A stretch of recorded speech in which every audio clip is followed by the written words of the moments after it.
అప్రమత్తం చేసే పరిస్థితి కానీ ఈ కూటమి ప్రభుత్వానికి లేదు.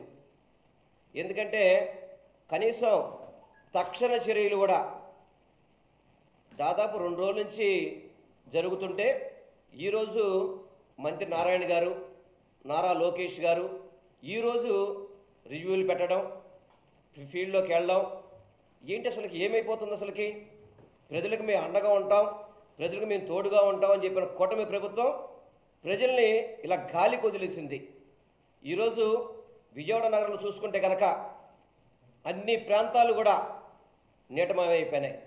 ఎవరికి కనీసం భోజన వసతి కల్పించడం కానివ్వండి, పునరావాసాలు చేయడం కానివ్వండి, నిన్న రాత్రి కమాండ్ కంట్రోల్ రూమ్లకి జీవోలు ఇస్తారా? అంటే మీకు వాతావరణ శాఖ మిమ్మల్ని హెచ్చరించినా కానీ కనీసం చర్యలు తీసుకోవడంలో విఫలమయ్యారు. అదేవిధంగా నిన్న ఈస్ట్ కాన్స్టిట్యున్సీలో 5గురు చనిపోయారు. కొండ చెరువుని పడ్డ బిల్డింగ్ మీద కొండ ప్రాంతం అంతా కూడా ఆల్మోస్ట్ ఫారెస్ట్ డిపార్ట్మెంట్కి ఉంటుంది. అది మన డిప్యూటీ సీఎం గారి తాలూకా. అయినా కానీ వాళ్ళలో చలనం లేదు. ఈ రోజు వరకు కూడా వాళ్ళని పరామర్శించిన నేతలు లేరు. చనిపోయిన కుటుంబాలను కానీ, ఎవరికైనా ఇబ్బందులు పడుతున్న వాళ్ళకి కానీ, ఎవరికైనా కానీ కనీసం భోజన సదుపాయం కూడా లేదు ఈరోజు. దాంతోపాటు ఈరోజు సింగనగర్ కానీ, ఆర్ఆర్పేట కానీ, అదేవిధంగా అయోధ్య నగర్ కానీ, ప్రియదర్శిని కాలనీ కానీ, ఉర్మిళ నగర్ కానీ, యాకలవ్య నగర్ కానీ, జోజీ నగర్ కానివ్వండి, ఏ ప్రాంతం చూసినా కూడా గ్రౌండ్ ఫ్లోర్లన్నీ కూడా నీటిమయంతో మునిగిపోయినాయి. వాళ్ళకి కరెంట్ లేదు, నిత్యావసర వస్తువులు అందుబాటులో లేవు, ఆకలి తీర్చే పరిస్థితి లేదు, ఏ అధికారులు కూడా సరిగ్గా పట్టించుకున్న పరిస్థితి లేదు. ఇదేనా మీ పరిపాలన? కూటమి ప్రభుత్వం చేస్తున్న పరిపాలన ఇదా? విజయవాడ నగరం మీద ఇంత కోపమా మీకు? 3 కాన్స్టిట్యున్సీలో 3 ఎమ్మెల్యేలు ఉన్నారు, ఎంపీలు ఉన్నారు, ఎంపీ ఉన్నాడు.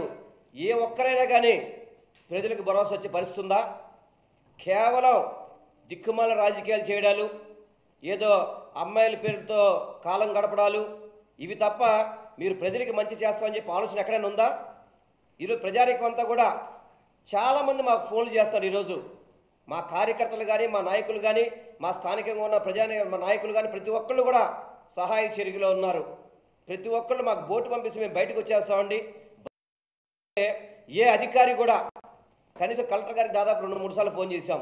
వాళ్ళు కూడా అధికారులు కూడా, ఎందుకంటే ప్రజాప్రతినిధులే ముద్దు నిద్రపోతుంటే చేస్తారు.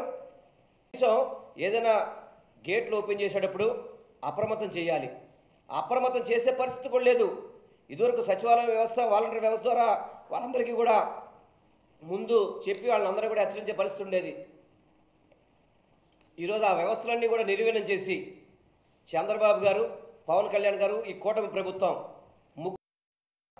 ప్రజల్ని ఇబ్బందుల్లో చేసేశారు. ఈరోజు లక్షల క్యూసెక్ల వాటర్ ప్రకాశం బ్యారేజ్ వదులుతున్నారు.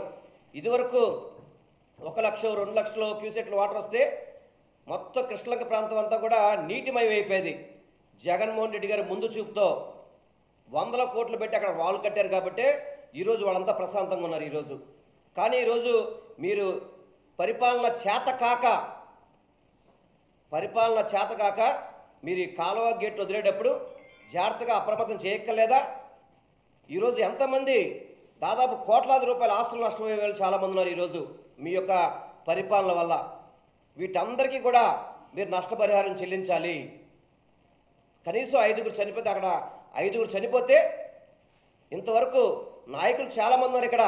చంద్రబాబు నాయుడు గారు, డిప్యూటీ సీఎం గారు, నారా లోకేష్ గారు, మంత్రివర్గాలు అంతా ఉన్నారు. ఈ మంత్రివర్గాలన్నీ కూడా వైఎస్ఆర్సీపీ ప్రభుత్వాన్ని, వైఎస్ఆర్సీపీ పార్టీని తిట్టాలని చెప్పాను తప్ప ప్రజలకు మంచి చేద్దాము. కనీసం అక్కడ కుటుంబాలు రోడ్లు పడిపోయినాయి, ఆ బిల్డింగ్లన్నీ పడిపోయినాయి, ఇళ్లలోకి వాటర్లు వచ్చేసినాయి, కనీసం వాళ్ళు బయటకు వచ్చే అవకాశం లేదు, వాళ్ళకి కనీస అవసరాలు మనం తీర్చాలని చెప్పిన పరిస్థితి ఈ కూటమి ప్రభుత్వానికి లేదు. ఎక్కడ సుజనా చౌదరి గారు, పశ్చిమ నియోజకవర్గానికి సంబంధించిన వ్యక్తి ఎక్కడున్నారు? అదేవిధంగా బోండమ్మ గారు ఎక్కడున్నారు? కేసీఆర్ చిన్ని గారు ఎక్కడున్నారు? గద్దె రామోహన్ గారు ఎక్కడున్నారు? ఈ శాసనసభ్యులంతా ఏమైపోయారు? ఇటువంటి ప్రజాప్రతినిధుల్ని చంద్రబాబు నాయుడు కానీ ఏ ఒక్కరూ కూడా వీళ్ళు ప్రజలకు సహకరించకపోవడం చాలా పెద్ద తప్పు. ఈ తప్పుకు మూల్యం చెల్లించుకోక తప్పదు. ప్రజలకి మీరందరూ కూడా సేవ చేయాల్సిన అవసరం ఉంది. ఈ రోజుల్లో ప్రజలకు తోడుగా ఉండాల్సిన అవసరం ఉంది. నష్టపరిహారాలు ఇవ్వాల్సిన అవసరం ఉంది.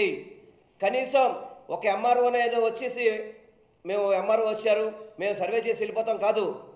ఈరోజు కనీస అవసరాలు తీర్చలేని కూటమి ప్రభుత్వం దిక్కుమాల ప్రభుత్వం అని చెప్పి మీ అందరికీ కూడా తెలియపరచుకుంటున్నాను. చంద్రబాబు నాయుడు స్పందించాలి. మీరు ఊరికే రివ్యూలు పెట్టి మరి నేను ప్రతిదీ ఫోటోల్లో బాగా మీరు వైరల్ చేస్తారే, మరి నిన్న రివ్యూ ఫోటోలు ఎందుకు పెట్టలేదు? కేవలం ప్రజల్ని మభ్య పెడతానికి. వీకెండ్స్లో మీరు అందరూ కూడా ఎక్కడుంటారో అందరికీ తెలుసు. వీకెండ్స్ రాగానే ఎవరికి వాళ్ళు పర్సనల్ జీవితానికి వెళ్ళిపోతారు. ఇటువంటి టైంలో కూడా ప్రజలకు అండగా ఉండకపోతే ప్రజలు మిమ్మల్ని ఊరుకునే పరిస్థితి లేదు. ఏమంటే డిప్యూటీ సీఎం తాలూకా గారు మీరు మాట్లాడితే డిప్యూటీ సీఎం తాలూకా అని చెప్పుకుంటారు కదా, ఏరి మీ తాలూకా వాళ్ళు లేరు అక్కడ. మీ ప్రభుత్వం కాదు ఇప్పుడు ఉంది. కూటమి ప్రభుత్వంలో ఇదేనా జరిగేది? విజయవాడ నగరాన్ని సర్వనాశనం అయ్యే విధంగా మీ యొక్క చర్యలు ఉన్నాయి. దయచేసి విజయవాడ నగరాన్ని కాపాడండి. అధికారులందరూ కూడా స్పందించండి. ప్రజలకి సహాయం చేయండి. ప్రజలకి ఆకలి తీర్చండి. ప్రజలకి అన్ని రకాల సౌకర్యాలు కల్పించండి. అంతే తప్ప మీరు ఊరికే షోలుగా ఫోటోలు తీసి వీడియోలు పెడితే మాత్రం కుదిరే పరిస్థితి కాదు. ఎవరైతే నష్టపోయారో వాళ్ళకి ప్రజలందరికీ కూడా నష్టపరిహారం ఇవ్వాల్సిన బాధ్యత ఈ కూటమి ప్రభుత్వం మీద ఉంది. ఈ కూటమి ప్రభుత్వం స్పందించాలి. స్పందించకపోతే మాత్రం తప్పకుండా మా కార్యాచరణ ముందుకెళ్ళి ప్రజలకు మేలు చేసే విధంగా మీ అందరూ కూడా కలిసికట్టుగా పనిచేస్తామని మీ ద్వారా నేను రాష్ట్ర ప్రజలకి విజయనగర ప్రజలందరికీ కూడా తెలియపరుచుకుంటున్నాను.